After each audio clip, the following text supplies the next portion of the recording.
আজকে তোমাদের সাথে শেয়ার করব দুর্দান্ত এক নতুন ধরনের সয়াবিনের রেসিপি। সয়াবিনের এই রেসিপিটার সাথে পোলাও, ফ্রায়েড রাইস বা লুচি, রুটি, পরোটা বা ভাত যে কোনো কিছুর সাথেই খেতে পারো। এই রেসিপিটা সব কিছুর জন্যই পারফেক্ট।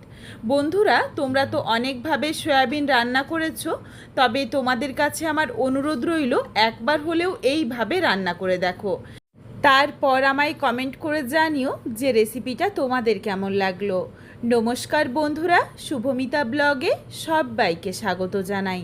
তাহলে চলো আজকের এই সয়াবিনের রেসিপি দেখে নেওয়া যাক।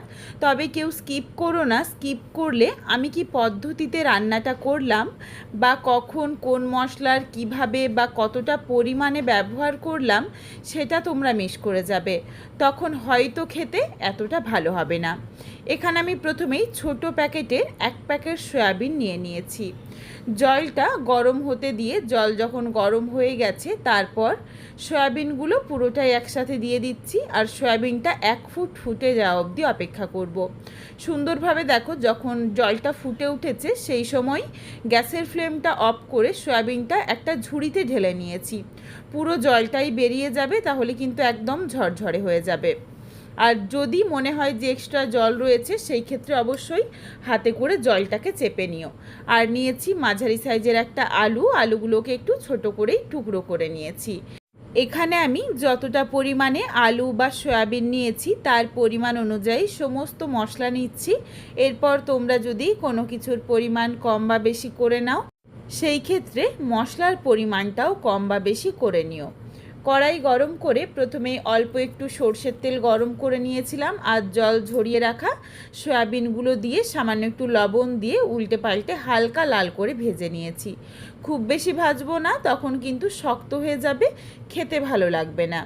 সয়াবিনটা কড়াই থেকে তুলে নিলাম। কড়াইয়ের মধ্যে আবারও অল্প পরিমাণে সর্ষের তেল গরম করে নিয়েছি। তেলের পরিমাণ তোমরা তোমাদের পছন্দ মতো চাইলে আরও কম বা বেশি করে নিও। তেল খুব ভালোভাবে গরম হয়ে গেছে, যখন একদমই কাঁচা গন্ধটা চলে গেছে, তেলটা যখন একদম ভালোভাবে ধোঁয়া ওঠা গরম হয়েছে, ঠিক সেই সময় দিয়ে দিচ্ছি মাঝারি সাইজের একটা পেঁয়াজ। সরু সরু করে কেটে রেখেছিলাম। কেটে রাখা পেঁয়াজ দিয়ে অনবরত নাড়াচাড়া করে পেঁয়াজটা বেরেস্তা করে নেব। পেঁয়াজটা দেখো যখন বেশ অনেকটা বেরেস্তার মতো হয়ে এসেছে, তবে আর কয়েক সেকেন্ড বাকি, সেই সময় এখানে দিতে হবে গোটা গরম মশলা, যার মধ্যে রয়েছে ছোটো এলাচ, লবঙ্গ, দারচিনি আর 2-4টে গোলমরিচ।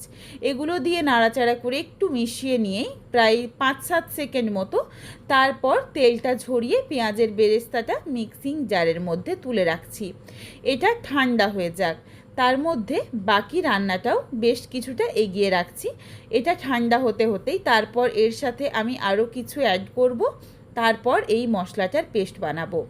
কড়াইয়ের মধ্যে বাকি যেটুকু তেল রয়েছে এই তেলটা কিন্তু সুন্দর একটা পেঁয়াজ বেরেস্তার ফ্লেভারে ভরপুর। এই তেল দিয়ে রান্না করলে বেশ ভালো লাগবে। তেলের মধ্যে দিয়ে দিয়েছি ফোড়নে সামান্য একটু গোটা জিরে আর তেজপাতা। ফোড়নটা ভাজা হয়ে যাওয়ার পর দিয়ে দিলাম ছোট ছোট করে কেটে নেওয়া আলুর স্বাদ অনুযায়ী লবণ দিয়ে নাড়াচাড়া করে ঢাকা চাপা দিয়ে আলুটা একটু ভেজে নিচ্ছি, যাতে ভাজতে ভাজতেই আলুটা সেদ্ধ হয়ে যায়। এদিকে দেখো যখন এটা ঠান্ডা হয়ে গেছে পেঁয়াজের বেরেস্তা, তারপর দিয়ে দিলাম ছোট্ট সাইজের একটা টমেটো আর খুবই সামান্য পরিমাণে আদা রসুন। দিয়ে দিচ্ছি 1 চামচ পরিমাণে চারমগজ। এখানে আমি চারমগজ দিলাম। তোমাদের হাতের কাছে যদি চারমগজ না থাকে সেই ক্ষেত্রে তোমরা চাইলে কাজু বাদাম দিতে পারো বা পোস্ত দিতে পারো, এগুলোর ব্যবহার করতে পারো। পুরো মশলাটাকেই দেখো একদম মিহি করে পেস্ট করে নিয়েছি, কোনো রকম দানা ভাব নেই। এখানে আর জলেরও ব্যবহার করিনি মশলা বাটার সময়, তার কারণ টমেটো থেকে বেশ খানিকটা জল ছেড়েছে। আলুটা লাল করে ভেজে নেওয়ার পর দিয়ে দিলাম বেটে রাখা মশলার পেস্ট। বাটা মশলা দিয়ে নাড়াচাড়া করে হালকা করে একটু কষিয়ে নিচ্ছি। খুব বেশি সময় নিয়ে কষানোর দরকার নেই, তার কারণ আদা রসুনের পরিমাণও কিন্তু খুবই অল্প রয়েছে। আর পেঁয়াজ তো ভাজাই ছিল। বেশ কিছুক্ষণ সময় নিয়ে নাড়াচাড়া করে নিয়েছিলাম গ্যাসের ফ্লেম একদম লোতে রেখে।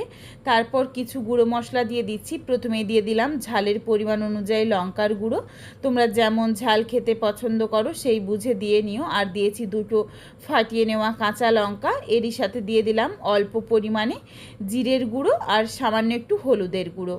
এই রান্নাতে আমি আর ধনের গুঁড়োটা ব্যবহার করছি না, তোমরা চাইলে অবশ্যই দিতে পারো। এটা দিয়ে নাড়াচাড়া করে কিছুক্ষণ গ্যাসের ফ্লেম লোতে করেই একটু কষিয়ে নিয়েছিলাম। মশলার থেকে দেখো যখন সুন্দরভাবে তেলটা ছাড়তে শুরু করেছে, এই সময় দিয়ে দিলাম কাশ্মীরি রেড চিলি পাউডার। এটা দিলাম কালারের জন্য, তবে এটা সম্পূর্ণ অপশনাল, তোমরা চাইলে দিতে পারো, না চাইলে বাদ দিতে পারো। কাশ্মীরি রেড চিলি পাউডার দিয়েই সামান্য একটু জল দিয়ে দিলাম যাতে গুঁড়ো মশলাটা পুড়ে না যায় আর কালারটা সুন্দর আসে। গ্রেভিটা দেখো কতটা সুন্দর হয়েছে। এই রান্নাটা কিন্তু খেতে দুর্দান্ত লাগে।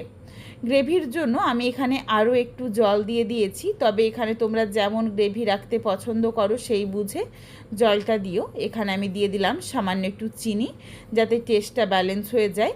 তারপরই গ্রেভি যখন ফুটতে শুরু করেছে দিয়ে দিলাম ভেজে রাখা সয়াবিন দিয়ে নাড়াচাড়া করে এই গ্রেভিটার সাথে খানিকক্ষণ সময় নিয়ে একটু কষিয়ে নিয়েছি। প্রায় 1-2 মিনিট সময় নিয়ে কষিয়ে নিয়েছি। তারপর এখানে আমি আবারও অল্প পরিমাণে জল দিলাম। এরপর তোমরা যেমন ঝোল বা গামাখো রাখতে চাও সেই বুঝে জলটা দিয়ে নিও। আজকের এই রেসিপিটা আমি খুব বেশি পাতলা ঝোল করছি না, এমনভাবে একটু গ্রেভিটা রাখবো যাতে পোলাও বা রুটি, পরোটা, লুচি এগুলোর সাথে খাওয়া যায়। সামান্য একটু স্বাদ অনুযায়ী লবণ দিয়ে নাড়াচাড়া করে মিশিয়ে নিয়ে গ্যাসের ফ্লেম লোতে করে কিছুক্ষণের জন্য ঢাকনা দিয়ে ঢেকে রেখেছিলাম।